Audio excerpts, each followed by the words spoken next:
Halo guys, kembali lagi di channel Kuning-Kuning Kemambang Yende. Di video kali ini, admin akan mendongeng sebuah film pedang-pedangan dari Donnie berjudul 14 Blades yang dirilis pada tahun 2010. Dan kesal lama-lama, yuk mari kita simak alur ceritanya.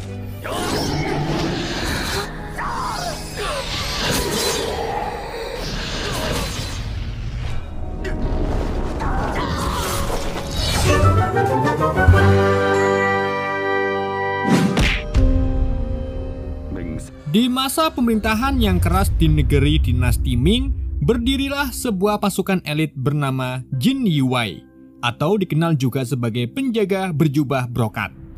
Pasukan ini dibentuk dari anak-anak yatim piatu yang tak memiliki keluarga, lalu dilatih sejak kecil untuk menjadi pembunuh berdarah dingin. Seiring berjalannya waktu, salah satu murid terbaik mereka, King Long, berhasil menempati posisi tertinggi sebagai komandan. Ia dipercaya membawa sebuah kotak berisi 14 pilah pedang.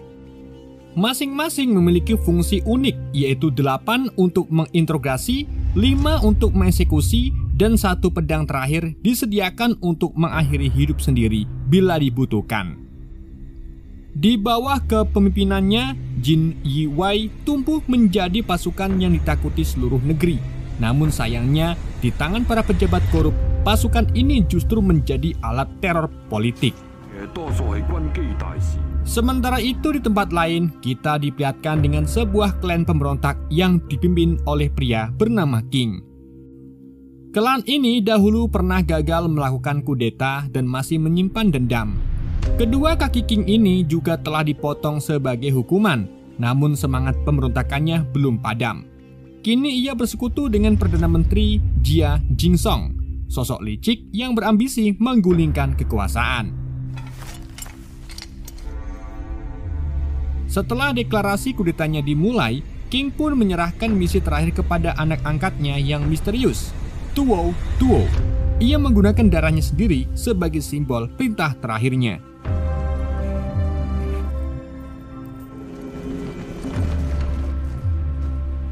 Di sisi lain, di markas Jin Yiwei, sang Perdana Menteri Jing Song datang membawa pesan rahasia palsu dari Kaisar, meminta agar King Long dan pasukannya memecah diri untuk menjalankan misi khusus. Misi itu adalah mengambil sebuah kotak misterius dari penasihat istana lain yang bernama Shen Yan.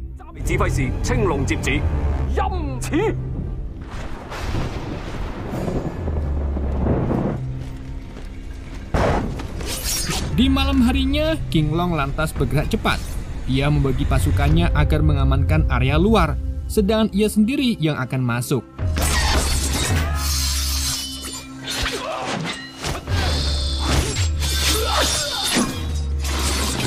Saat tiba di dalam rumah penasihat itu, ia meminta kotak tersebut secara damai. Namun Shen Yan bersikukuh untuk melindunginya, bahkan rela mati. King Long pun akhirnya menyandra anak Shen Yan demi mendapatkan kotak tersebut. Tapi tanpa sengaja, kotak itu terbuka dan isinya sungguh mengejutkan, yaitu sebuah segel kekaisaran. Bila segel itu jatuh ke tangan Perdana Menteri Jia Jingsong, maka ia akan memiliki kuasa penuh atas undang-undang negeri. Namun belum sempat King Long bertindak, tiba-tiba seseorang menyerang dari luar dan merebut segel tersebut. Saat berusaha mengejar kembali keluar, King Long mendapati kenyataan pahit. Semua pasukannya telah dibantai, serta para komandan lainnya ditangkap. Ternyata mereka telah dihasut untuk berkhianat, dan bagi yang menolak, hanya ada satu jalan kematian. Di dalam ruang tahanan, salah satu komandan Jin Yiwei yang bernama Xuan Wu setuju untuk berkhianat, namun sebagai syarat, ia disuruh untuk menghabisi 2 komandan yang lain.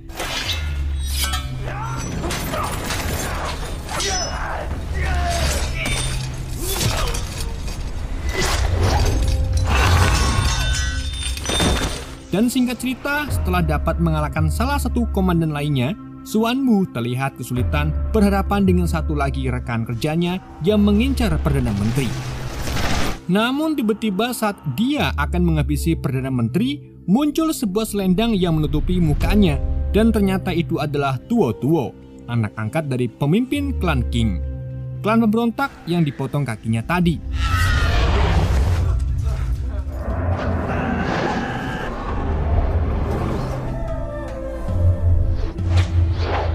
Di sini kemampuan Tao Tao yang seperti berada di level lain dan dia dapat dengan mudah mengalahkan satu komandan Jin Yuwei tersebut.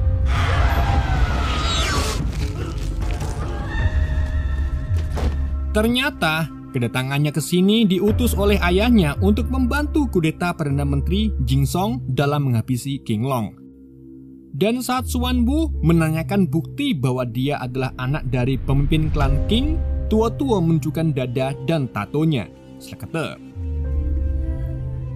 Di sisi lain, King Long yang terluka parah memutuskan untuk meminta bantuan seorang spesialis pengawal pedagang untuk membantunya lari ke luar negeri, sekalian untuk bersembunyi dan menyembuhkan lukanya.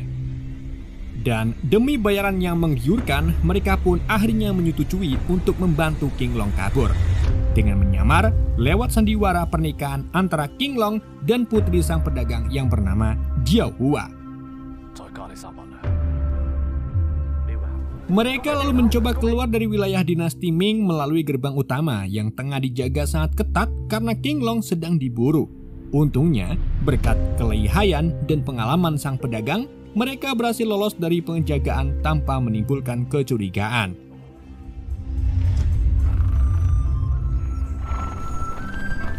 Namun, ketenangan itu tak bertahan lama. Keesokan harinya, setelah dalam pelarian, ketika mereka tengah beristirahat, tiba-tiba muncul sekelompok bandit gunung yang dipimpin seorang mengaku bernama Hakim Gurun berniat merampok mereka.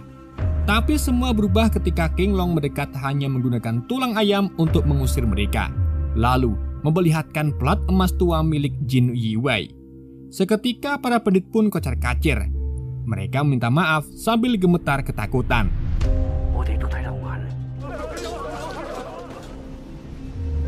Saat perjalanan kembali dilanjutkan dan rombongan mereka masuki hutan, ternyata keberadaan mereka sudah dilacak oleh tentara kerajaan. Info ini bocor dari para bandit sebelumnya. Ketika mereka hendak menyingkirkan kayu di jalan, pasukan negara mendadak menyerbu. Tapi King Long ternyata sudah mengantisipasi serangan itu, dan dengan tenang, ia berkata bahwa justru dialah pencipta formasi penyerbu tersebut. Sehingga, ia mampu membaca dan mengatasi gerakan musuh dengan sangat mudah. Saat Jiao Hua mencoba membantu, King Long malah memanfaatkan tubuhnya sebagai tameng sekaligus alat serangan, yang membuat Jiao Hua untuk pertama kalinya merasakan sensasi bertarung dan melihat kematian secara langsung. Lalu, tiba-tiba, dari dalam peti muncullah seorang musuh misterius dengan jurus cakar meong yang sempat membuat King Long kewalahan.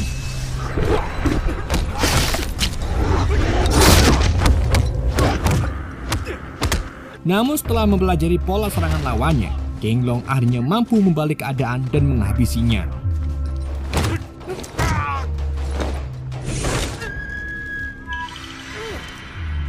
Salah satu tentara yang selamat langsung menyerah dan mengungkapkan informasi penting. Ia menyebutkan bahwa orang yang memerintahkan penyerangan ini adalah Xuanwu, seorang komandan Jin Yuwei yang kini berkhianat.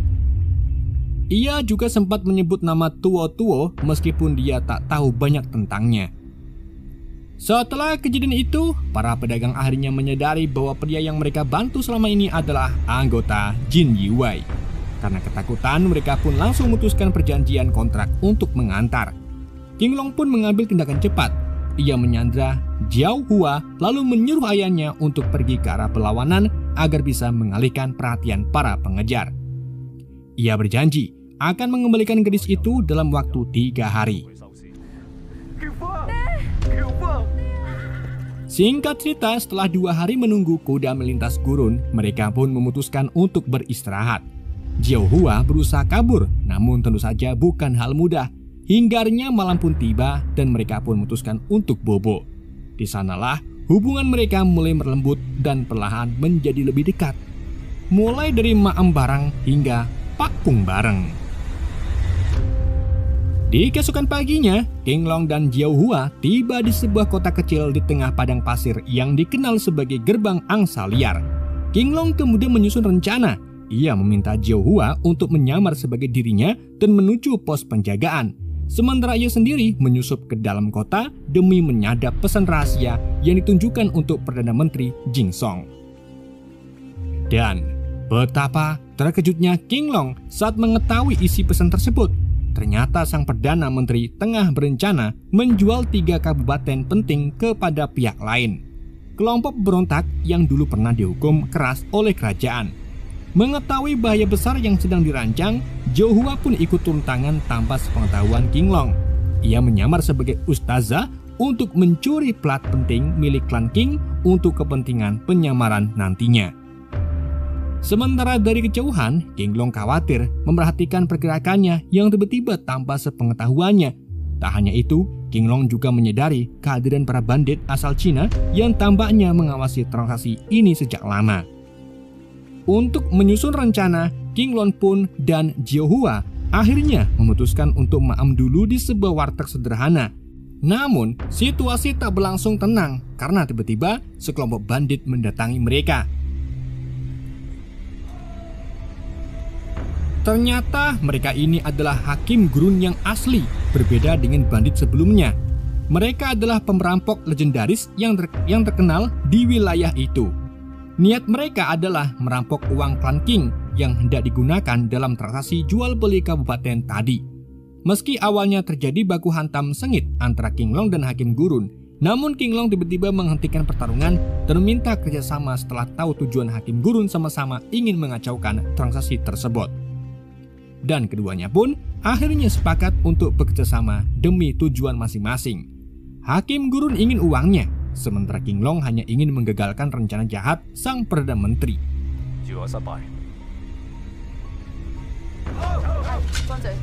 Setelah itu, karena sadar bahwa misi kedepannya akan makin berbahaya, King Long pun menyuruh Jiao Hua kembali ke ayahnya. Namun reaksi Jiao Hua justru membuat King Long terdiam. Ia tampak kecewa dan tersinggung. Mungkin karena selama ini perasaannya sudah terlanjur tumbuh.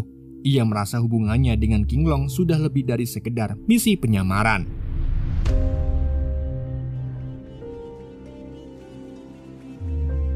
Di malam harinya, untuk mengusir beban pikirannya, King Long pun memilih menghibur diri dengan vodka. Tapi belum sempat mabuk sepenuhnya, tiba-tiba muncul sosok tua-tua, dan pertarungan hebat pun tak bisa dihindarkan.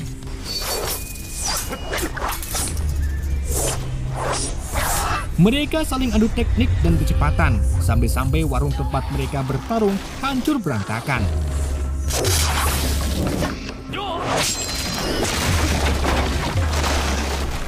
Di dalam duel itu, King Long melihat teknik aneh dari Tuo-Tuo.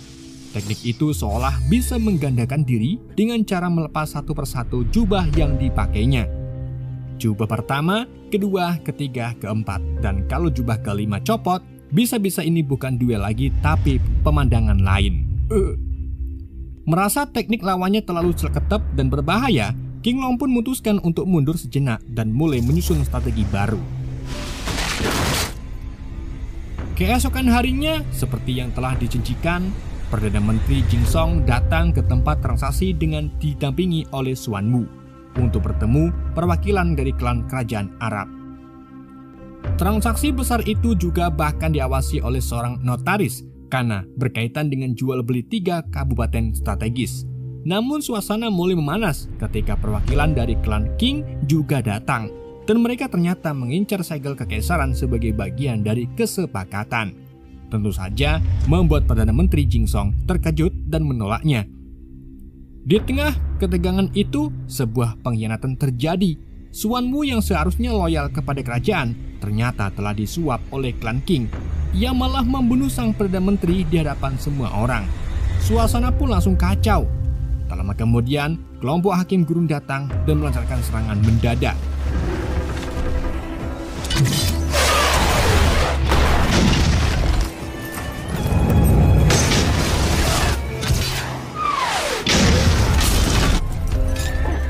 Sementara itu, di dalam gedung, King Long yang menyamar sebagai anggota klan Qing tiba-tiba mengungkapkan identitasnya sebagai Jin Yi Wei.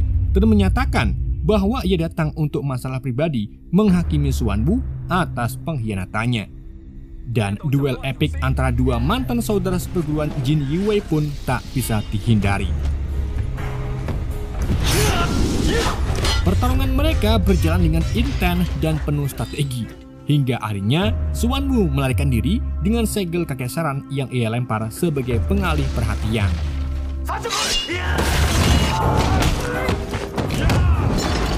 Di sisi lain, Hakim Gurun dan pasukannya berhasil mengalahkan perwakilan klan Qing. Ia pun semakin kagum pada King Long yang ternyata tidak menginginkan uang rampasan, tapi hanya berjuang demi keadilan. Sebagai bentuk hormat, Hakim Gurun pun bahkan menyiapkan kereta kuda untuk King Long kabur.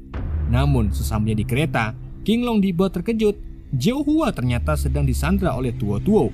Ia mengancam akan membunuh Jiao Hua jika King Long tidak menyerahkan segel kekesaran. Akhirnya, demi keselamatan Jiao Hua, King Long pun rela menyerahkan segel tersebut.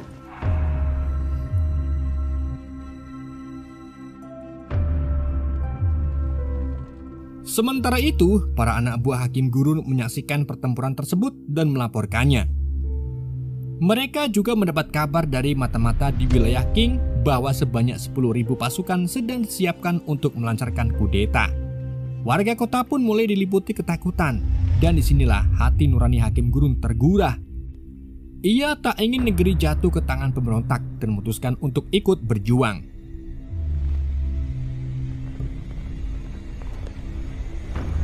Kita kembali ke King Long.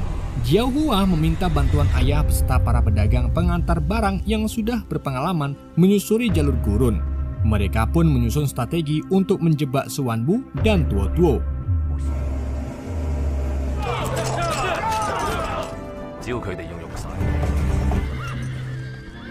Di keesokan harinya, King Long memancing Tuo Tuo agar mengejarnya. Lalu di tengah jalan, Jiao Hua menyamar sebagai King Long untuk memisahkan Tuo Tuo dari rombongan Xuanwu. Dan setelah itu, King Long berencana menyerang Xuanwu dan pasukannya di jalur sempit gurun. Komplotan pedagang yang paham medan menutup satu-satunya jalan yang membuat pasukan Xuanwu terpecah jadi dua.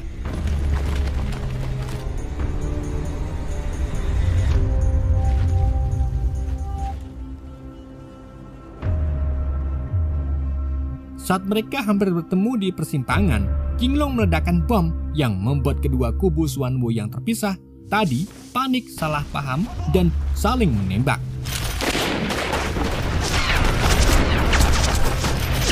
Ketika keadaan sudah kacau, komplotan pedagang melempari mereka dengan batu besar dari atas bukit, kemudian menyerbu. Dan akhirnya pertempuran itu pun dimenangkan dan Xuanwu berhasil dihabisi oleh King Long.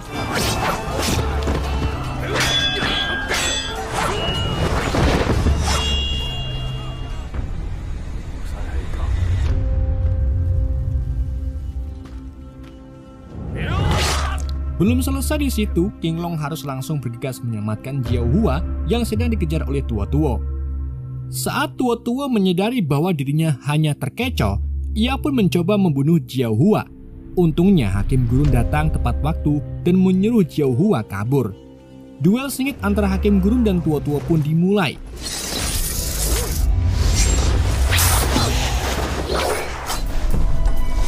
Meski sempat memberi perlawanan keras, Hakim Gurun mulai terdesak. Ia mengeluarkan jurus pamungkas pedang bumerang, namun Tuo Tuo mampu menghindarinya dengan sangat mudah. Dalam kondisi hampir putus asa, Hakim Gurun melakukan serangan terakhir. Tapi sayang, Tuo Tuo terluka terlalu kuat dan Hakim Gurun pun akhirnya tumbang di pertarungan itu.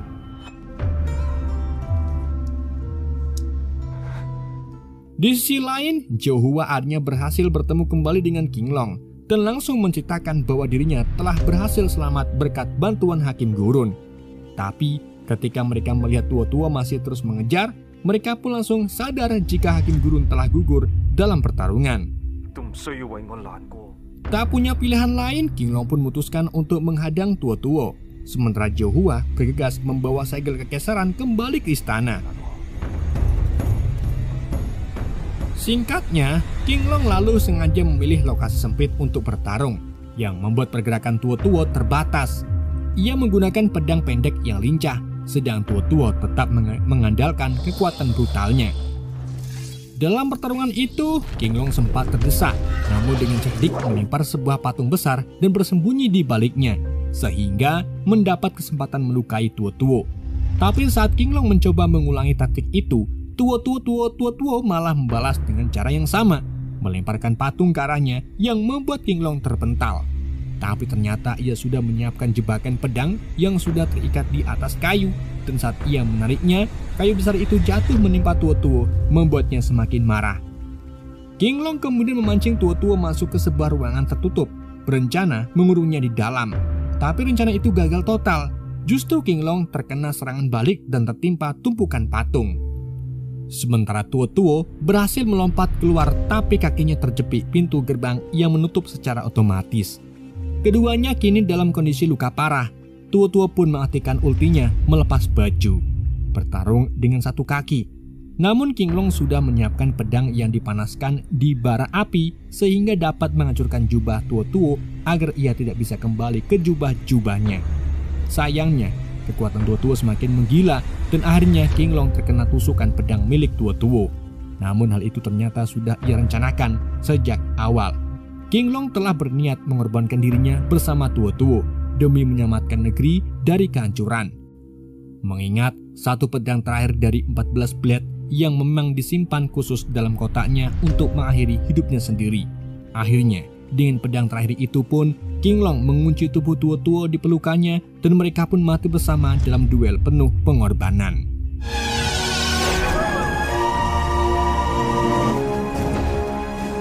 Beberapa hari kemudian, Zhou Hua berhasil mengembalikan segel kekaisaran dan konspirasi klan Qing pun akhirnya terbongkar.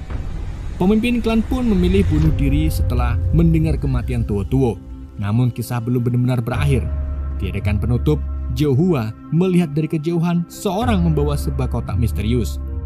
Siluet tubuhnya, langkah kakinya, dan gerak-geriknya mirip sekali dengan King Long.